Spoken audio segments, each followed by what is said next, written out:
pokřtíme novou šelmu Interpantera.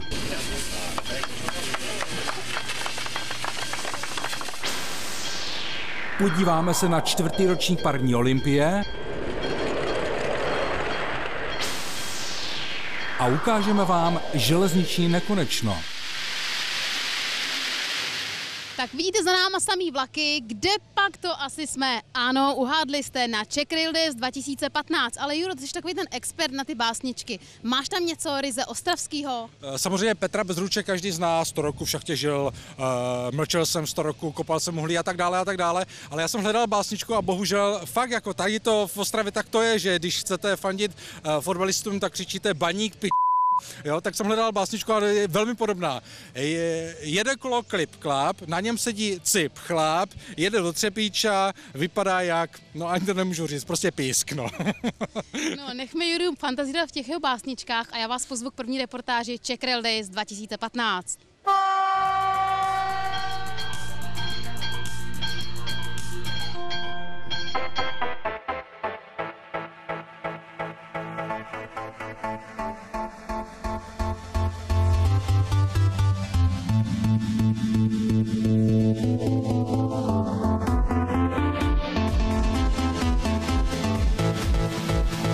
Po mistrovství světa v ledním hokeji, zlaté tretře v Janáčkově máji je tenhle veletrh, tahle výstava jednou z nejvýznamnějších akcí, která se v letošním roce už tradičně koná v Ostravě.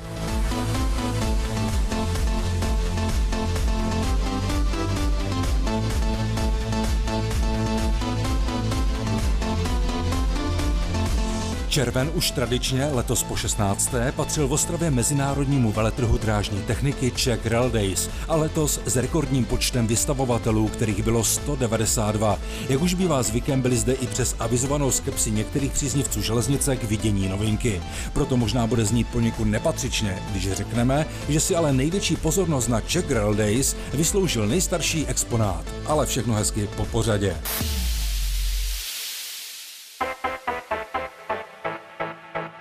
Nejzajímavějším exponátem byla bezesporu poprvé v České republice představená regionální dvoučlánková nízkopodlažní jednotka Coradia Lind 41 od Alstomu, které se běžně používají v severním Německu a v severním Porýní Westfálsku. Populární jsou také například v Dánsku, Nizozemí a nově také v Kanadě pro své velmi nízké provozní náklady. Ostatně po celém světě se jich prodalo v různých provedeních 770. Toto vozidlo máme homologováno na provoz v České republice.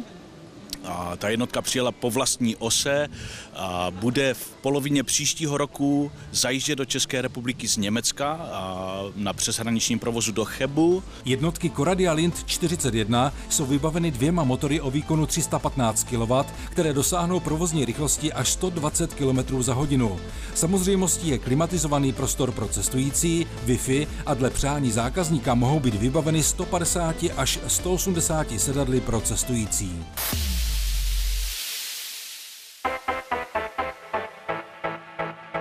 Modulární víceúčelové lokomotivy Vectron od Siemensu netřeba představovat. Ta, co ale byla v Ostravě, zažívala českou premiéru. Šlo totiž o diesel elektrickou verzi. Výkon 2400 kW, maximální rychlost 160 km za hodinu. A Ostravu poctil návštěvou ještě jeden Vectron, který má v pronájmu Lokotrain. Jde o model MS, tedy elektrickou vícesystémovou lokomotivu o výkonu 6400 kW s maximální rychlostí 200 km za hodinu. Máme tady Vysokou školu báňskou, Institut dopravy, který s náma ve spolupráci představuje na téhleté lokomotivě mikrosimulátor, lokomotivní simulátor, který se nachází na druhém stanovišti této lokomotivy a jste zváni. Tohle je výkonná paka. Když to potlačíte dopředu a pustíte, tak naběhne trošku výkon a pak se dojede. Tak. A může to ubrat. Se rozjíždíte už na plný plyn. No, tak sledujte. Jsem na maximum a nic nejedu. No, tak vážíte 1000 tun. To je taková setrvačnost, se to dostáhne, to trvá. Tenhle simulátor slouží k výuce studentů. Slouží k přiblížení řízení reálných lokomotiv, aby věděli pro potřeby například předmětu mechanika v dopravě, jak se taková lokomotiva ovládá a jak se tam například brzdí nebo řadí výkonové stupně.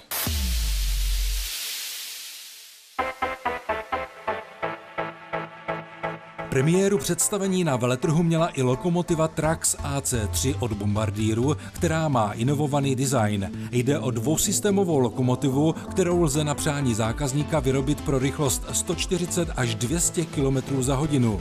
Velkou zajímavostí je instalovaný pomocný spalovací motor, který na neelektrizovaných koncových úsecích tratí umožňuje popojíždět.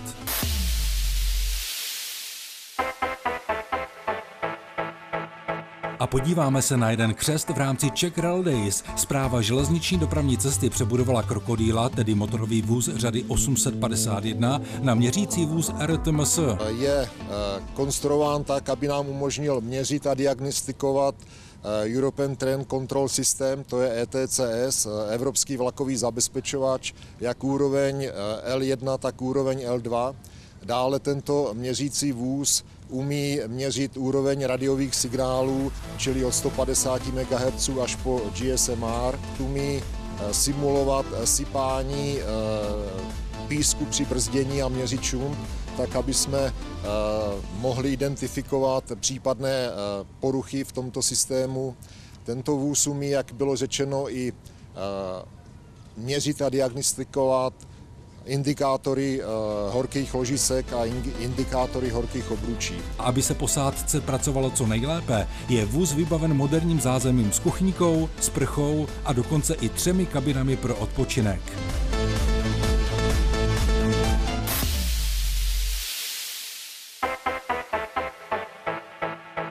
Nesmíme opomenout ani osobní klimatizovaný vůz druhé třídy z produkce slovenské společnosti Jos Vrútky s velkoprostorem a stojany na přepravu kol, který budil pozornost.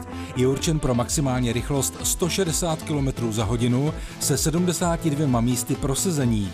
Nechybí elektronický informační systém jak uvnitř, tak vně vozu, zásuvky pro počítače a dekorativní LED osvětlení navozující pohodu. A pohoda to byla i s vámi, příznivci pořadu Pozor vlak. Kdo z vás měl fotoaparát, ten náš štáb lovil při práci. A také při zábavě, kdy nás hasiči správy železniční dopravní cesty vozili po laně.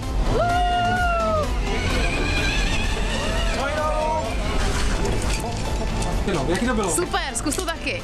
Ostatně právě se na ony ostravské fotoúlovky díváte. No a nám to nedalo, abychom se vás nezeptali na to, co vás nejvíce na Czech Rail Days zaujalo. Líbily se mi mašinky. A jaká nejvíc? Ta žlutá. Tak nám se mi tady líbily mašinky a ta atmosféra, která tady vládne, tak je to parádní. Super. Zejména Kiklop a simulátor ve Vectronu a obecně vlastně ty Vectrony, možnost si vyzkoušet světla, zatroubit si. Asi ten Kiklop, to je co zajímavé. Nejvíce se mi líbil ten Kiklop. Kiklop je úžasná věc. Sami to slyšíte. Kiklop, přestože patřil mezi nejstarší exponáty, byl prostě tahákem letošního ročníku Czech Rail Days. No jak se to říká ten směr, jak se zrychluje? Takže se říká, že se takhle se zrychluje a takhle se potom zpomaluje. Běžte se podívat, tady jsme ve strojovně.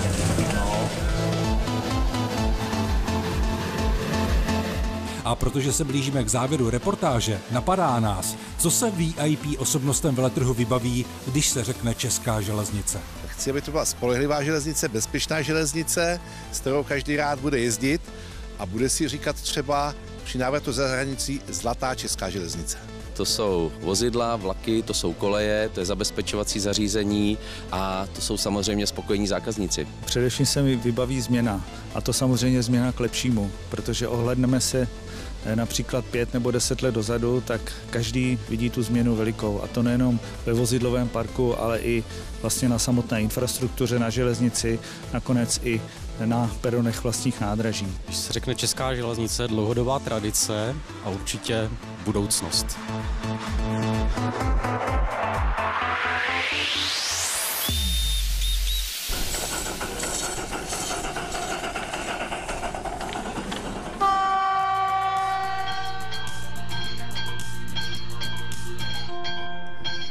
Je tu Express, tedy přehled události na železnici a dnes to bude velmi smutné. 1. července svět zarmoutila zpráva, že ve věku 106 let zemřel Sir Nicholas Winton. Ten zachránil 669 židovských dětí před jistou smrtí tím, že z pražského hlavního nádraží v roce 1939, tedy před vypuknutím války, zorganizoval převoz dětí vlakem do Británie. Nikdy jsem si nemyslel, že to, co jsem udělal před 70 lety, bude mít tak velký vliv, jaký to zjevně má. A když z toho je dneska příběh, který pomáhá lidem žít a tvořit budoucnost, pak je to pro mne velkou odměnou. To byl člověk, který svoji statečnost nedával okázale najevo. Oni ho dokonce museli objevit. Televize BBC. No a teprve potom se o něm začalo mluvit. Zatím jsou lidé, kteří se vytahují svojí statečností, i když žádnou neprokázali, a chtějí, aby se o nich pochválně psalo. Odchod Nicholase Wintona zasáhl řadu lidí a tak na pražském hlavním nádraží proběhla spontánní akce k uctění památky tohoto velkého muže. Je to člověk, který je pro mě kombinací skromného člověka, ale taky hrdiny. Já jsem přišla, abych ukázala dětem vlastně to místo, odkud vypravil Sir Winton ty legendární vlaky. Moje jedna žákyně, která je z ciziny a trošku exotičtější, je Mexičanka, tak ta říká, je to anděl se srdcem světa. Já jsem přišla, protože si pana Nicholase Wintona moc vážím a dovedu se vžít do situace matky, která je v koncentračním táboře a má velikou naději, že její děti přežijou. Smutné dny na železnici pokračovaly 14. července v noci na pražském Masarykově nádraží, kdy vlak projel návěst zakazující jízdu a následně i zarážedlo na konci koleje. Vlak vjel asi 20 metrů do nástupiště, kde naštěstí nikdo nebyl, a tak byli zraněni jen 2 lidé ve vlaku. Drážní inspekce ze stažených dat z vlaku už ví, že nešlo o technickou závadu či selhání automatického vedení vlaku, ale podle všeho o chybu lidského činitele. Systém automatického vedení vlaku byl vypnut přibližně v Praze-Libni u Balabenky. Do Masarykova nádraží vjel přibližně rychlostí 40 km v hodině a ke srážce došlo v 36 km za hodinu, přičemž žádná brzda nebyla použita. A bohužel ani třetí zpráva není pozitivní. 22. července se na přejezdu se světelnou signalizací i závorami ve Studénce střetlo Pendolino s polským nákladním automobilem. V době uzávěrky tohoto pořadu vyšetřovatelé hlásili 3 mrtvé a 17 zraněných. Z prvotního rozboru přejezdového zabezpečovacího zařízení víme, že přejezd byl v činnosti, potvrdil to i záznam z kamerového systému, který je umístěn na přejezdu. Z těchto záznamů je patrné, že řidič toho nákladního automobilu nebyl první, ale před ním už přijeli 2 další automobily. Nechce se tomu ani věřit, že hned 3 řidiči automobilů nerespektovali výstražná světla. Ten třetí měl smůlu v tom, že se závory sklopily a uvěznili jej na přejezdu. Proč řidič zůstal na přejezdu namísto toho, aby závory projel, to teď vyšetřovatelé zjišťují. Řidiči hrozí 3 až 10 let vězení.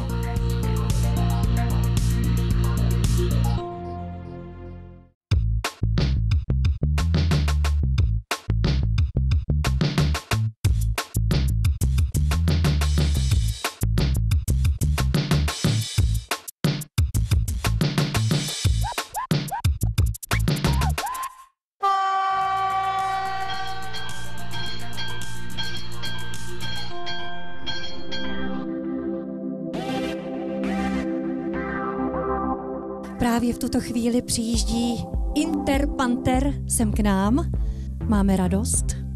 Poprosím vás o krátké přání. Já vždycky přeji hodně, to znamená miliony a miliony bezpečných cestujících, bezpečných kilometrů a miliony těch platících cestujících v tom vlaku. A v tuto chvíli tady přistupujeme ke slavnostnímu křtu nového Interpanteru. Pánové to vzali opravdu velmi důsledně. Tento vlak bude jezdit hodně dlouho. Já bych chtěl říct za České dráhy, že my si od tohoto projektu, od této nové série Interpanterů slibujeme novou fázi určitého rozvoje, vylepšení hlavně služeb pro cestující. Vlastně po 7 soupravách Pendolina od Alstomu a po 7 soupravách Railjetu od firmy Siemens tady budeme mít jak bylo zmíněno, 10 plus 4 až 14 jednotek od Škody Transportation. Konkrétně jde o 10 pětivozových a 4 třívozové nové šelmy Českých drah Interpanther, která byla na konci června slavnostně pokřtěna na zkušebním okruhu výzkumného ústavu železničního ve Velimi. Pojďme se společně podívat do interiéru a začněme na stanovišti strojvedoucího. Řídí se to velice dobře, je to jednotné evropské stanoviště, je to prakticky stejné jako stanoviště lokomotivy řady 380. Je to komfortní stanoviště a i ovládání pro strojvedoucí. Pokud si říkáte, vždyť je to starý známý nízkopodlažní Regiopanther, máte pravdu a vlastně i nemáte. Tato jednotka Interpanther se od té regionální, ale řadou věcí liší. Je to vlak určený především pro dálkovou dopravu, pro pobyt cestujícího v delším časovém intervalu zhruba až do 5 hodin a to byl jeden z základních požadavků upravit jednotku právě tak, aby byla vhodná pro dálkovou dopravu. Pojďme si ji tedy projít. Jde o komfortní a plně klimatizovaný interiér, který je od nástupních prostor oddělen příčkami s automaticky otevíratelnými dveřmi. Souprava je vybavena pohodlnými ergonomickými sedadly, pod nimiž se nachází zásuvky pro připojení drobné elektroniky a nechybí ani Wi-Fi. Jednotky jsou uspůsobeny pro bezbariérovou přepravu i mobilních cestujících a jsou vybaveny akustickým i vizuálním informačním systémem. A nechybí ani multifunkční prostor pro přepravu kol, kočárků, lyží a nebo rozměrnějších zavazadel. A teď se podíváme na tolik diskutovanou první třídu v novém Interpantheru. Proč diskutovanou?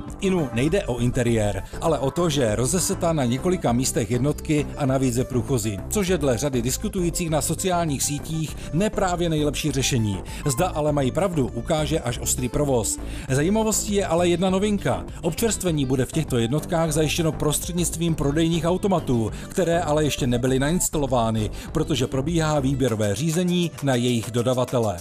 A ještě pár technických dat. Nové jednotky jsou určeny pro elektrifikované tratě střídavé 25 kV 50 Hz a stejnosměrné 3 kV.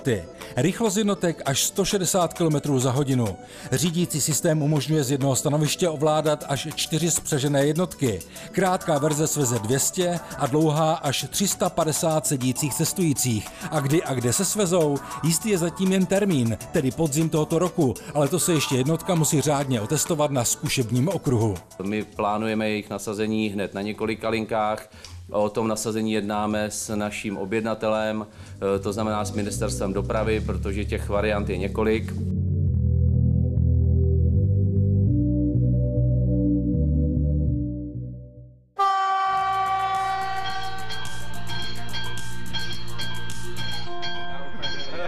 Pozvání do rubriky 2+30 přijal Jiří Střecha, ředitel nadace Okřídlené kolo, která má ve vínku získávat finanční i nefinanční prostředky pro opravy a údržbu historických železničních vozidel, drážních staveb, zařízení a vybavení ve vlastnictví Českých drah a Národního technického muzea. A začínáme jako vždy pozitivně. Na české železnici mě v poslední době potěšila hlavně rekonstrukce trati Liberec-Tanvald. Ostatně dneska stojíme na Tanvaldském nádraží a to je věc, která je úplně bezvadná, protože zlepšila jízdní dobu a České dráhy před časem pořídili pro tuto linku moderní vozidla, která ale jejich kapacita nebo jejich potenciál nemohl být využit, protože prostě trať stav infrastruktury tomu neodpovídal a teď se to podařilo a už první ohlasy od lidí tady místních, kteří dojíždějí do práce, jsou báječní, protože svezení je pohodlný, bude rychlejší do budoucna, že to z toho mám velkou radost mám zároveň, že Správa železniční dopravní cesty zahájila rekonstrukci a probíhá rekonstrukce viaduktu přes Jizeru a následujícího Harrachovského tunelu, což je taky báječná věc. Když se věci opravují a opravují se s citem pro jejich, i bych řekl, historickou hodnotu, tak to je velká radost. A co Jiřího Střechu na české železnici štve? Tak štve. Byl bych rád při tom, když se plánují rekonstrukce našich železnic, aby se hledělo i na jejich historickou hodnotu a podařilo se ji skloubit s tím moderním, protože jsou příklady, kdy se to podařilo, jako třeba železniční stanice Přerov, kde to je krásný prostředí pro cestující. A pak jsou příklady, kdy se to tak úplně nepodařilo, což je třeba stanice Břeclav podle mě, kde taky mohly zůstat starý perony a je to vstupní brána do naší republiky, ale tak to už je za námi. Tak bych byl rád, aby projektanti na to mysleli a není to otázka památkové péče, je to otázka přístupu nás všech. A na závěr této rubriky obligátních 30 sekund na volné železničářské téma. O čem to bude? Tak volné železničářské téma jsou pro mě parní lokomotivy, protože to je můj největší koníček a láska, tak já doufám, že se bude dařit schánět finanční prostředky na jejich opravy, restaurování, ať už skrze naší nadaci Okřídlené kolo a i dalších fondů a prostředků. A taky doufám, že i modernizace železniční sítě umožní, aby parní lokomotiva a historická vozidla dál mohly brázit naše koleje a že nebudou do budoucna odsunuty pouze na nějaké muzejní tratě, protože to sepětí historie, současnosti a budoucnosti je to nejkrásnější.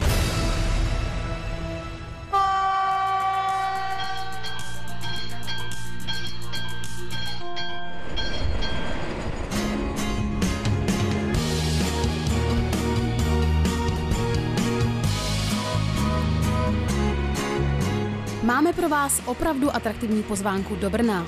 Víte, že se v tomto hlavním městě Moravy nachází od roku 2012 parková dráha Olympia Brno, kde se prohání modely lokomotiv i celých vlaků na rozchodech 127 a 184 mm. Jde o promyšlený areál, kde nechybí nádraží s výpravní budovou, nástupiště pro návštěvníky, rotunda, tedy depo s točnou a zázemím pro servisní zásahy.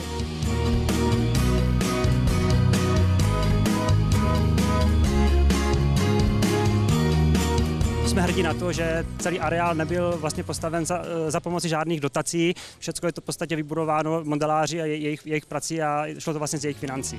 Ta trať má celkovou délku 1,5 kilometru, takže jízda trvá zhruba asi 15 minut. My jsme parkovou dráhu navštívili u příležitosti 4. ročníku parní Olympia 2015, což je jejich největší akce. Je to vlastně mezinárodní setkání příznivců páry. Hlavní teda program probíhá zde na naší parkové dráze, kde můžete vidět vlastně modely parních, bateriových a dieselových lokomotiv. Máme zde účastníky, dá se říct, z celé Evropy. Nejvzdálenější je tady účastník ze Švýcarska, pak jsou tady kolegové z Rakouska, kolegové ze Slovinska a ještě staří manželé Coolingovi z Velké Británie.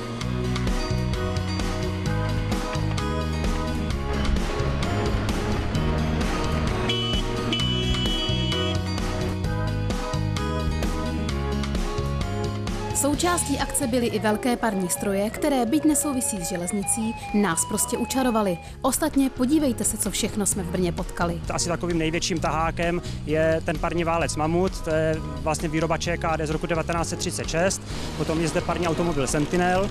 Velice zajímavé jsou ty parní kola nebo repliky parních kol a parních motocyklů, které opravdu jako pohání je pár, ale tomu nevěří, ale když se na to potom podíváte zblízka, tak vidíte, že se opravdu musí přikládát uhlí do kotle. Lidé byli prostě a jednoduše nadšeni. Líbí velice. Krásné stroje, třeba takový parní válec, to je moje mládí. To jsem si rád zavzpomínal, jak ho nastavil silnici. A obdivujem ty miniatury, to je téměř hodinářská práce. Ty mašinky taky. Co se nám tady líbí? No, že to vždycky krásně jede a drkocá a houká, že Sofie? Když jedeme do tunelu, tak děláme Že? Udělej, jak dělá vlak. Já jsem se svezl 2 vlaky. Tím červeným a pak ještě zeleným. A nadšení můžete být i vy. Parková dráha je totiž volně přístupná veřejnosti. Jediné, co je zpoplatněno, je vlastní jízda. Tento areál vlastně funguje po celou sezónu letní, to znamená od začátku května do konce října. Provozní dny máme každý státní svátek, sobotu a neděli a vždy první víkend v měsíci probíhá parní víkend.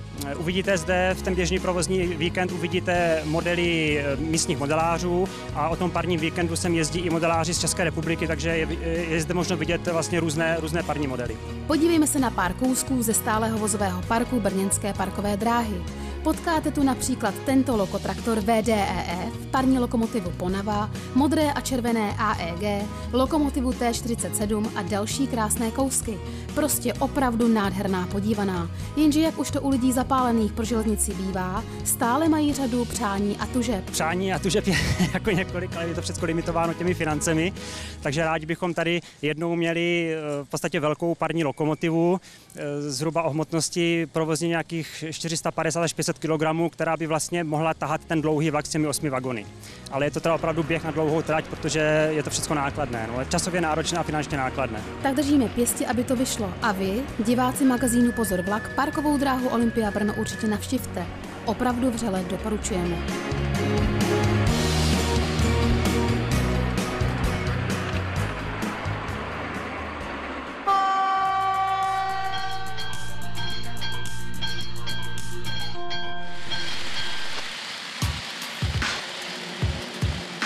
Ukážeme vám nádhernou podívanou od Jamese Reisnera. Sami vidíte, že v hlavní roli jsou modely vlaků v měřítku H0, konkrétně 9 30 let starých lokomotiv plus 243 vagónů a to vše postaveno do nekonečné spirály. Prostě fantastický pohled.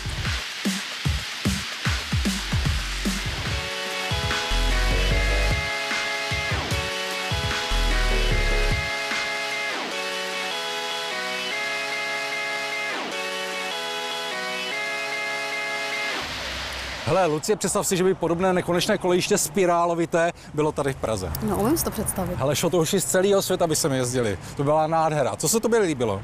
Úplně nejvíce mi líbila asi parková dráha v Brně. To se ti nedivím, a to je dobrý téma na soutěž. O co budeme hrát? Hrajeme o tato 3 krásná USB lokomotiv. A jakou máme otázku dneska, Juro? Když parková dráha v Brně, tak se ptáme na to, jaké 2 rozchody používá. Pište na pozorvlak@azd.cz a pište do 15. srpna 2015. Jo, děkuji za pomoc. No a než se s vámi rozloučíme, tak ještě jedno malé lákadlo na příště. Podíváme se do Martinic, kde je největší počet mechanických návěstidel. Mějte se hezky a na viděnou. Tak vidíte, nebo počkej, no, asi takhle to nějak udělám. No. Tak vidíte za náma, nebo počkej. Tak možná nacházíme se v prostorách, ne to ne teď. Ne to, já bych to ještě jako nechala tohle. Tak vidíte, že za námi jsou samý vlaky. Smutné